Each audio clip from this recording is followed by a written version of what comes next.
Easy guys, thanks for tuning in. Today I'll be showing you how you can make minimal drum and bass in the style of Alix Perez, Visages, Klinical, Wingz, the classic 1985 overview deep dark sound, kind of like this.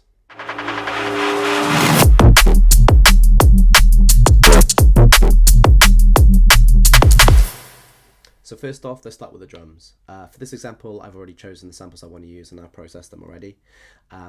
But you don't have to be too complex with it. You kind of just want to pick the sounds that you think is going to fit the style best of the specific track you're trying to make.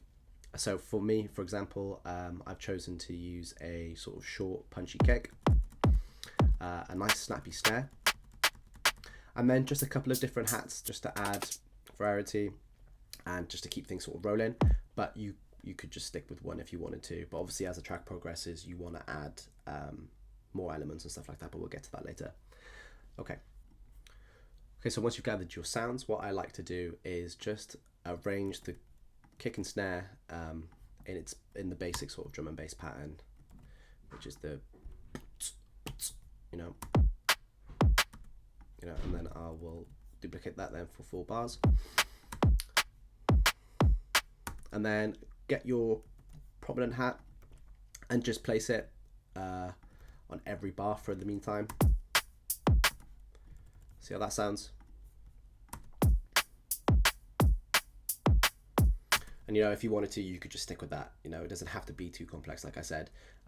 But I like to keep things sort of interesting, keep the listener interested, and just keep the track interesting overall, But what you can do is just add some humanization to the sounds, make it a little less robotic and predictable, So I like to change the velocity of the sounds. So what I tend to do is just do 0, -2, 0, -4. That's kind of just like my go-to.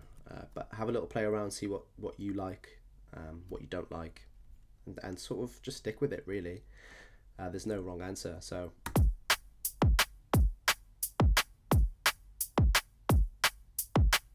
yeah, okay, cool. So I'm not going to go for this pattern. I'm going to take away some of these hats, I think. Let's just take away all of them for a minute and then start adding in our other sounds. So I'll place this under the snare. I think I'll place these under all the snares perhaps. And then place this on the start of every bar.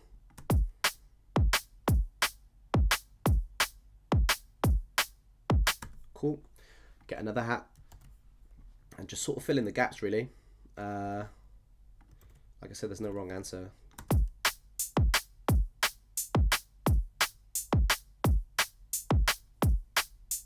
Cool. I think this is the reverse hat. So what I like to do sometimes, not all the time, is just add a reverse hat before the snare. And what that does is just sounds like a nice little transition, a nice little change as well. And you can have this on before every snare. I want to do it all the way. Or you can have it just on the first snare of every bar. I'll just do this.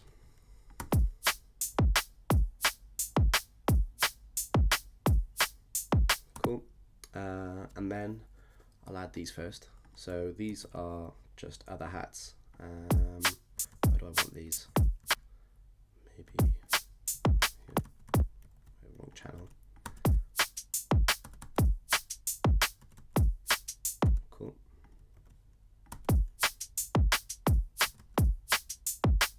I like that. I like that. Duplicate that.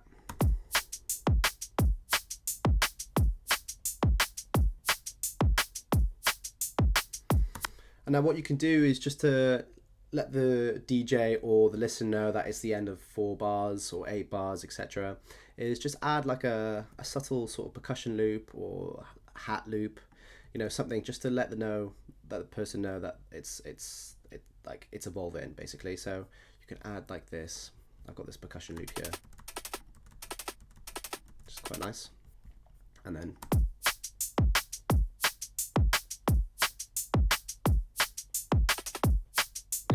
sweet. Okay, so what I'll do, I'll get rid of these and I will duplicate this for another 4 bars. So now we've got an 8 bar loop.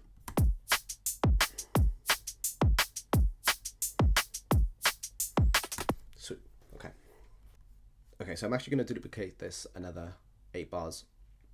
So normally with these sort of tracks, the track sort of evolves and progresses over 16 bar arrangements.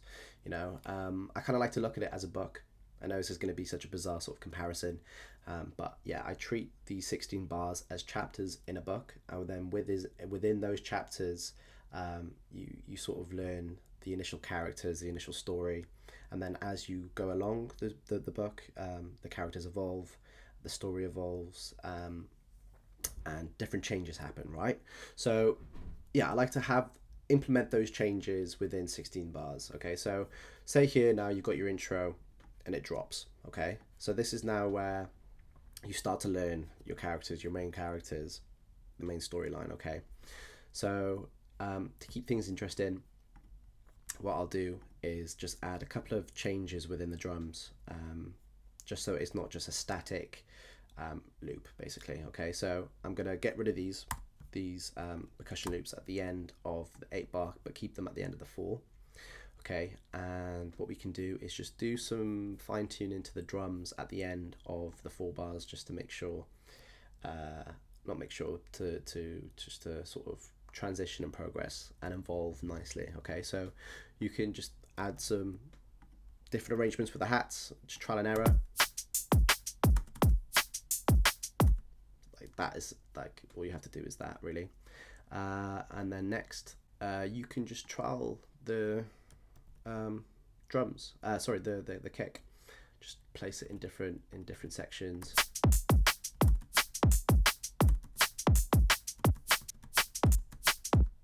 Maybe like that. Do that. What you could do as well is place the snare maybe somewhere. This might sound bizarre. See, that just adds like a nice rolling transition into the next 8 bars then. I'll play from like here. Cool. Kind of like that. Okay, so, and then at the end of the next 8 bar, you could do exactly the same, or I like to just do something completely different, keep it interesting. So what we could do here is possibly completely get rid of this. Possibly. Okay.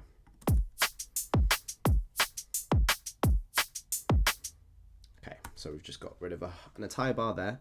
But what I'm going to do is do some automation. Okay, so here I've got a couple of reverb return tracks, which I like to use. They're kind of my go-tos. I think the drum reverb is just basically an empty club with a bit of EQ and compression, and then a bass reverb, which is a Valhalla Supermassive, again with EQ in and compression, all side chain to the kick and snare. So what I like to do is I'll do it with the bass reverb. I know they're drums, but just to show you a bit of a better example is just sort of automate the reverb, something like that.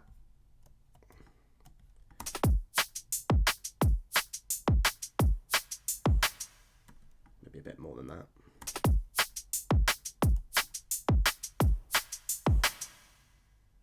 Cool, maybe get rid of that.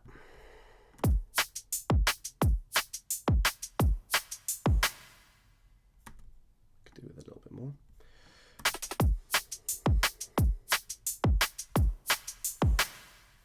Cool.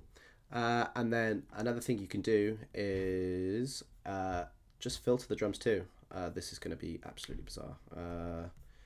Okay, cool. So yeah, I'm going to filter out the drums a little bit. This is just a simple sort of filtering parallel thing that I've done. It's just an EQ with a couple of EQs, maybe not a filter.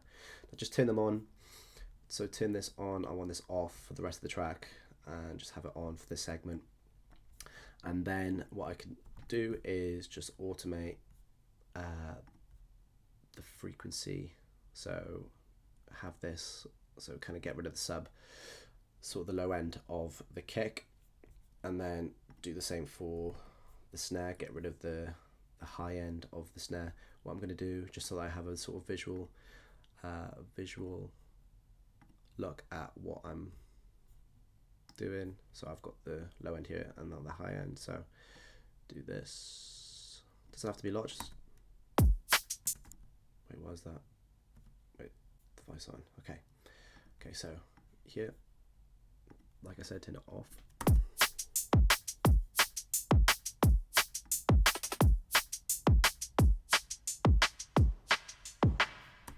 Okay, it's a bit too much. That's the okay. That's the.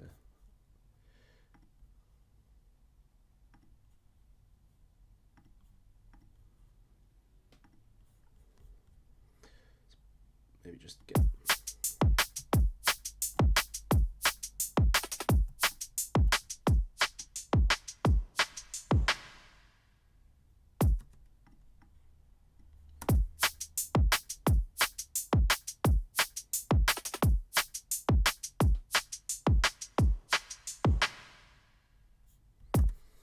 Sweet. Okay, so that is our 16 bar loop.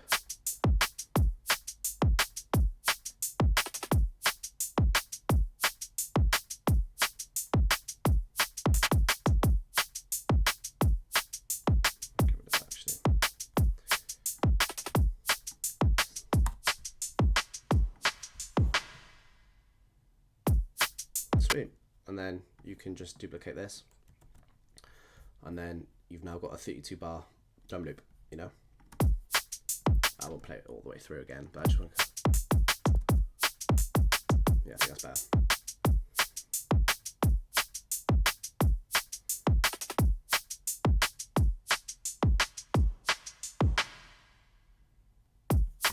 Cool, okay, so we've now got our second 16. Okay, so like I said, this is treated like a book, you know, so we're on to the next chapter now. So the story's sort of evolving, it's getting a bit more tense, the characters are killing each other, I don't know, you know, it's a bizarre comparison, but it works. Okay, so introducing the next chapter, add a bit of change, you could double up on the kick, perhaps change the velocity on these as well, just bring it down a bit.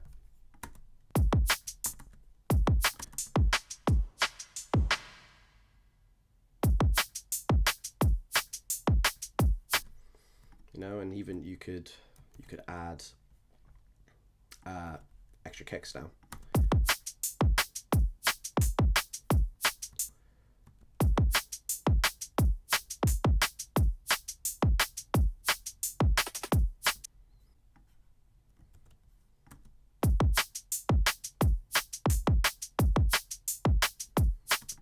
Particularly don't like that, but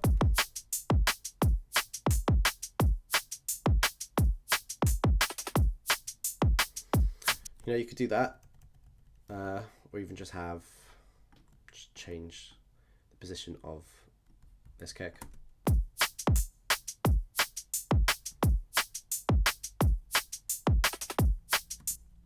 You know, and you could do this at the start of every 4.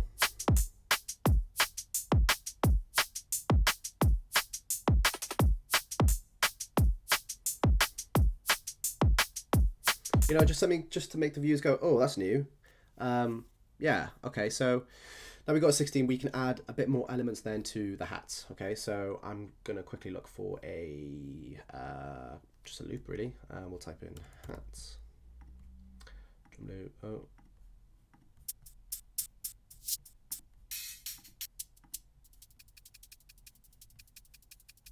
that's quite nice.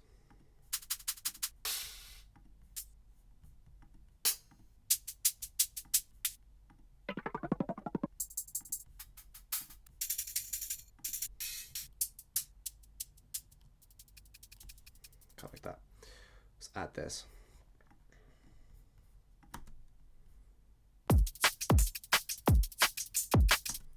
What's going on here? I'm going to increase this. And what I'm going to do is change this to I don't even know what this is called. This is kind of like you can, if I solo it, you kind of can tell what it does. So this is with 100. I'll do it the normal. So this is it normally. And then if you do here, this is kind of like playing it at each transient. So this is at 100. If you bring it down.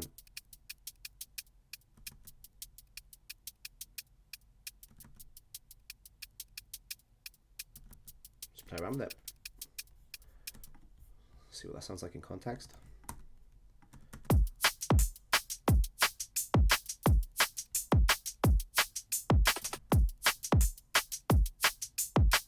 Sounds like it's a bit of out of time. Oh, it is a little bit. There we go.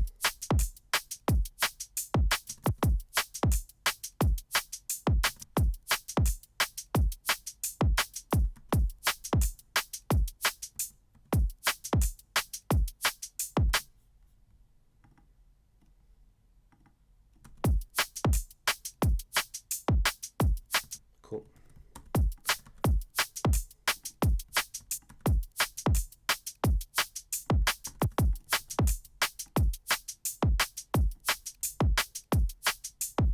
You know, you can have that, or you can go for something a bit more, something with a bit more energy.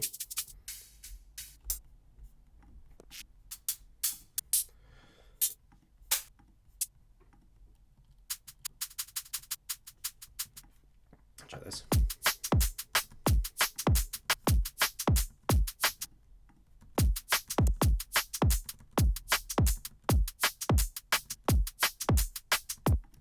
That's pretty cool.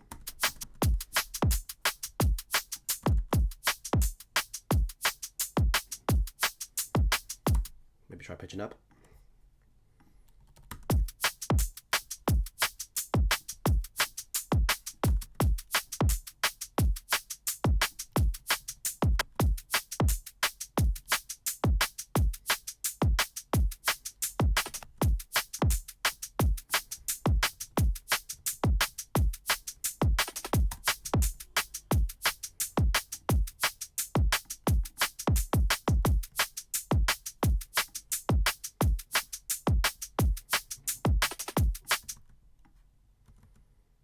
And just a little tip as well. I do see quite a lot of people sort of when they're EQing their hats, they tend to just go like this and like, you know, like just like go way up here, you know, because that's where they think the hi-hats sort of sit in frequency. But when you do that, you kind of just lose a little bit of the body. Ooh, what have I done? No. Kind of you lose a little bit of the body, because like down here you have a bit of body here, which adds just adds to it. Don't know if you're able to tell that, but I tend to just to do that with hats, really. You know, because like your kick's sitting up here, your snares like your transient of the snare is sat up here, so you can have a bit of body, you know. Yeah, just a little bit of a trip.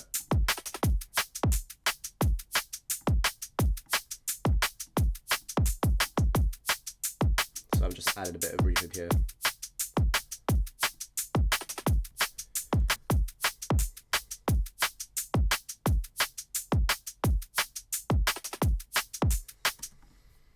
Okay, so what we can also do is maybe add that reverse hat now on every snare, just see how that.